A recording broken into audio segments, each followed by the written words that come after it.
Previously on the Captain Save a Home mini-series. The event.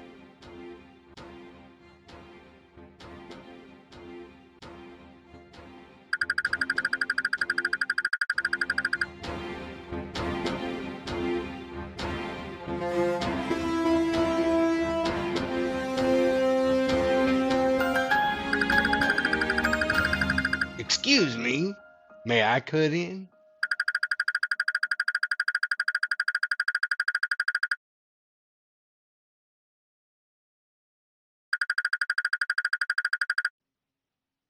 We're going to be painting the outer edge of the window, but because the stucco is butting up against the revealing edge of it, it may cause a wavy look. So we're scraping a little bit of that stucco away to give it a little more of a cleaner, straighter line.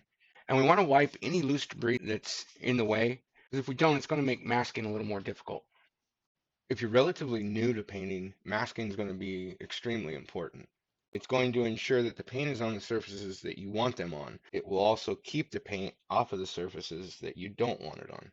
You're going to want to keep the tape as close to the edges as possible, even if you have to overlap onto the edge that you're going to be painting. And you're really not going to have any choice in the matter if you're working with a curved or a rounded edge. So it's going to have to overlap there no matter what. And you'll want to push the tape into that corner as tight as possible. And once you have the masking tape or the painter's tape in place, what you'll do is you'll use a sharp utility knife to give yourself a clean edge to paint to. And even though the masking is in place, you don't want to just start your first coat haphazardly. Your first coat against the masking should be somewhat of a dry brush technique, and that's when you put only a minimal amount of paint on your brush and apply it lightly. This will create a seal between the edge of the masking tape and the surface that you're wanting to paint. And you're going to want that first dry brush coat to dry completely before you fill in with a more solid coat.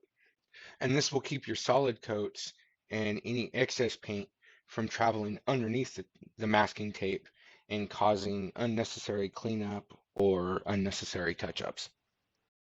Regardless of the quality of paint that you use, it's always encouraged that 2 solid coats are applied to give it a much more complete look. Another tip in getting a nice, clean, finished product is, surprisingly enough, when and how you take the masking off. The masking should be taken off before the last coat dries. That way the paint doesn't stick to both the surface that you were wanting to paint and the masking tape itself. Process of removing the masking tape is just as important. Taking one edge of the masking tape and pulling it away until you can fold it over at a 90-degree angle from how the masking tape has been applied, and then continually pull at that 90 degree.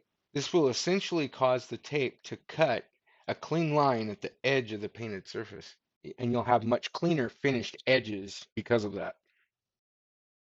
When painting the edge of the transom window, we noticed that the cut-in around the door weather stripping wasn't all that great. We were noticing some areas where the paint didn't go all the way up to the weather stripping. There's a few ways that can be dealt with. One is to take the weather stripping off and paint under where the weather stripping would go, and then reinstall those strips. Another is to tape the flat side of the weather stripping and then paint that revealing edge, which is only about a 1/16 of an inch thick, or like what I'm doing, which is cutting in by hand. There are 3 factors to consider when manually cutting in, and those are a stiff brush, a steady hand, and practice. But we'll leave that for another Captain's Shorts.